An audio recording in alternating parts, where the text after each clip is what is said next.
शास्त्र के अनुसार ये 4 चीजें व्यक्ति के चरित्र और उसके व्यवहार, उसके व्यक्तित्व को बता देती है। कौन कौन सी? श्रुतेन, शीलेन, गुणेन और कर्मणा। ये 4 चीजें हैं जिससे व्यक्ति के चरित्र की पहचान होती है। हम ये बात को आरंभ में इसलिए कर रहे हैं क्योंकि जो पहला गुण है व्यक्ति के व्यक्तित्व का, चरित्र का, वो है श्रुतेन। श्रुतेन मतलब सुनना। किसी व्यक्ति का कैरेक्टर, चरित्र, व्यवहार जानना हो तो पहले जानो कि वो सुनता क्या है। उसके सुनने पर निर्भर करता है कि वो व्यक्ति कैसा होगा। कोई व्यक्ति समाज में बैठकर के किसी की निंदा सुन रहा है, कोई समाज में बैठकर के अपशब्द, अमर्यादित शब्द, गालियां सुन रहा है, और कोई एक व्यक्ति है जो इस प्रांगण पंडाल में उपस्थित होकर के भगवान की लीलाओं का श्रवण पान कर रहा है। और जो व्यक्ति इन भगवान की लीलाओं का श्रवण पान करेगा, स्वाभाविक रूप से उसके आगे के 3 वाले गुण पक्के हो जाएंगे। श्रुतेन, सुन के क्या होगा? शीलेन, शीलता। एक व्यवहार में एक व्यक्ति को शीलवान होना बहुत आवश्यक है। उसके गुणों का अच्छा होना बहुत आवश्यक है और उसके कर्मों का अच्छा होना बहुत आवश्यक है। लेकिन इन तीनों की शुरुआत कहाँ से होती है? श्रुतेन, श्रवण करके। श्रवण से क्या होगा? देखो, हमारे सबके भीतर, सबके जीवन में 3 गुण व्याप्त हैं। हम सबके भीतर 3 गुण विराजमान हैं। और ये 3 गुण कौन कौन से हैं जिससे सृष्टि चलती है? सतोगुण, रजोगुण और तीसरा तमोगुण। सात्विक, राजसिक, तामसिक।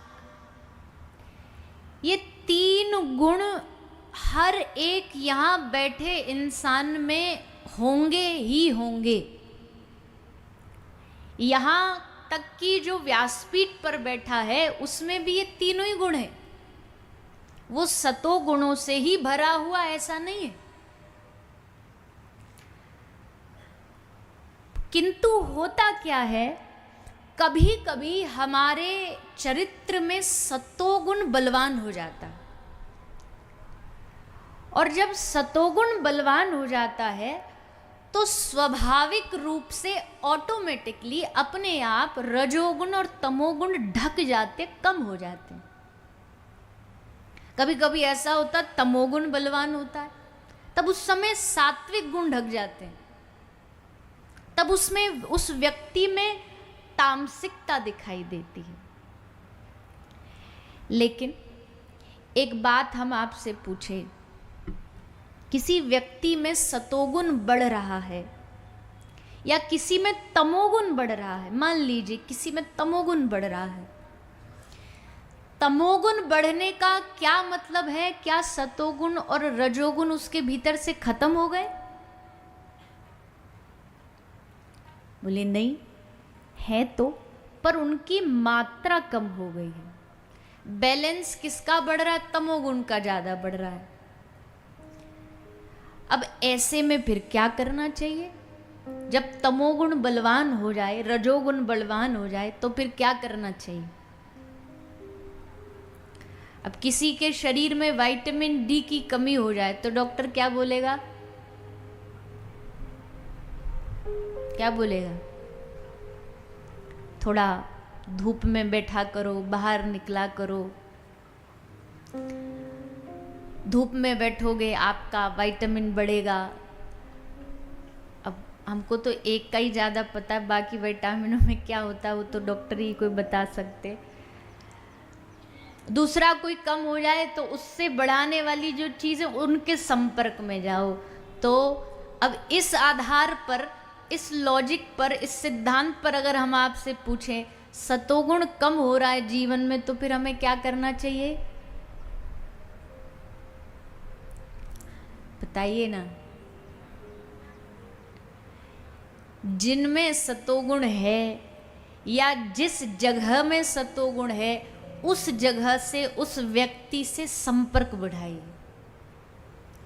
उन लोगों के संपर्क में आइए जिनका सतोगुण बढ़ा हुआ है। साधु संतों के संपर्क में क्यों जाते हैं हम? साधु संतों के हम चरण क्यों छूते हैं? चरण छूने की क्या महिमा है? जान भी तो लीजिए, बस ऐसे ही अंधे होके थोड़ी ना हमको भागना ही बस है। अंधे होके थोड़ी भागना, क्यों चरण छूने का महत्व है? अब हम यहाँ कथा में कल निकल के जा रहे थे, हम कोशिश तो ये करते हैं भीड़ में से ना जाए, रास्ता पीछे से ही बनवाते हैं क्योंकि फिर लोग, पर अब यहाँ कोई है ही नहीं रास्ता, तो यही पूरा रास्ता पार करके जाना पड़ता है। हम देखते हैं, कई बार ऐसा देखते हैं, हम तो अपने आप को उस गिनती में नहीं रखते, बस व्यासपीठ का गुण है इसलिए लोग छूना चाहते हैं ऐसे। अच्छा, अगर उनके पैर भी छूने में नहीं आए ना तो ये कंधा ही छू लेंगे, पर छूएंगे। चरण तक हाथ नहीं पहुंच रहा तो यहाँ यही थप्पड़ मार देंगे पर छुएंगे। तो स्पर्श का क्यों महत्व होता है? बोले भैया, जैसे किसी के संपर्क में आने से, फोन चार्जर के संपर्क में, इलेक्ट्रिसिटी के संपर्क में आने से चार्ज होता है, वैसे जब किसी सतोगुणी व्यक्ति को आप छूते हो, स्पर्श करते हो, तो उनके सतोगुण आप में भीतर प्रविष्ट करते हैं। इसका मतलब ये नहीं है हमारा आप निकलना मुहाल कर दो, हम में नहीं है सतोगुण। पहले ही बता रहे आपको क्लियरली, शब्दों में नोटिस बोर्ड लगवाना तो वो भी लगवा लो। जिनमें होता उनको छूइएगा, उनको, और वो भी उनकी आज्ञा लेके। बिना आज्ञा के कभी साधु के चरण नहीं छूने चाहिए। दूर से धरती माता को प्रणाम कर लो, दंडवत कर लो, पर चरण नहीं छूना चाहिए जब तक उनकी आज्ञा नहीं हो। सतोगुण कम हुआ जीवन में और गुण बलवान हो रहे, तो फिर सतोगुणी व्यक्तियों के संग में जाइए, संपर्क में जाइए, कथा में जाइए। यहाँ सात्विक गुण को बढ़ावा दिया जाएगा, यहाँ आकर के हमारे भीतर सतोगुण की वृद्धि होगी।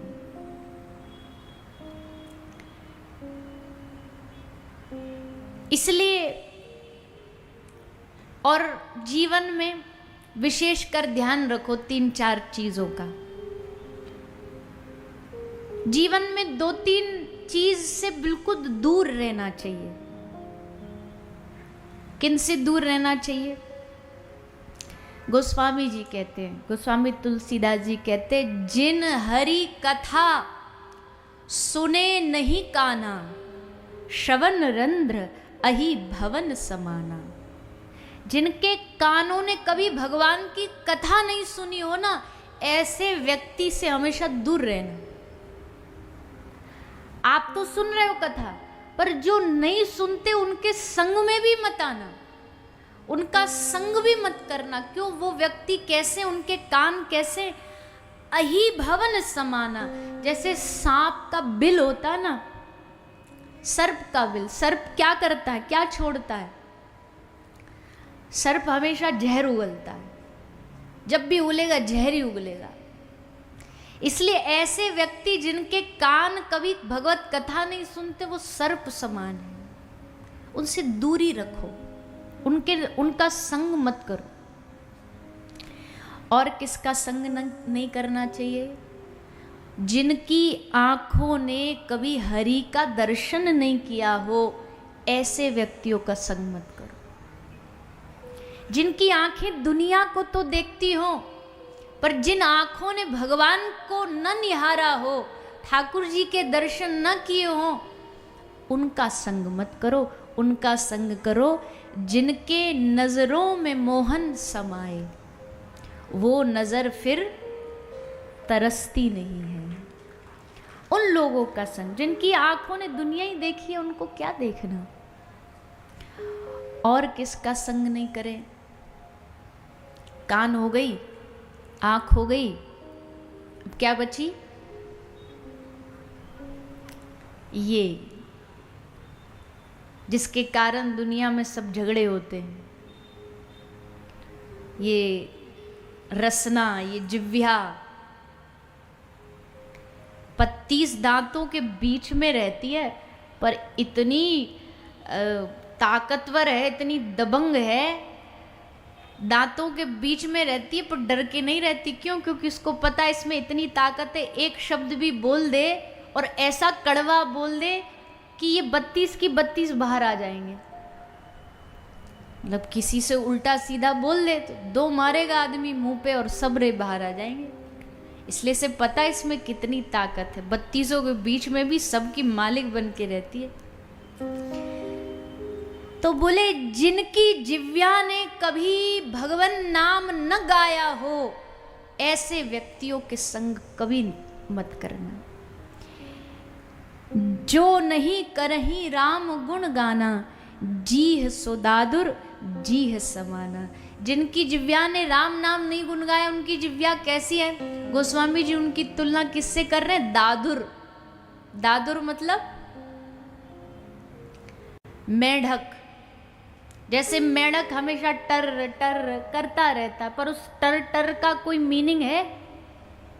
उसका कोई लाभ है? कोई फल है? कुछ भी नहीं है, वह कर रहा है, टर टर मन में आ रहा कर रहा है। तो जीह सो दादुर, उसकी जिह्वा उस मेढक के जैसी है, जिसका कोई लेना देना नहीं, बस बेकार में अपने शब्दों को व्यर्थ कर रहा है। ऐसे लोगों का संग नहीं करना। किसका संग करना है? हम तो एक बात निवेदन करते हैं, किसी कारण से आप कथा में जा भी नहीं पा रहे ना, लेकिन जो व्यक्ति कथा सुन के आए हैं, अगर आप जाकर के उनका मुख भी दर्शन कर लोगे ना, तो भी आपका कल्याण हो जाएगा।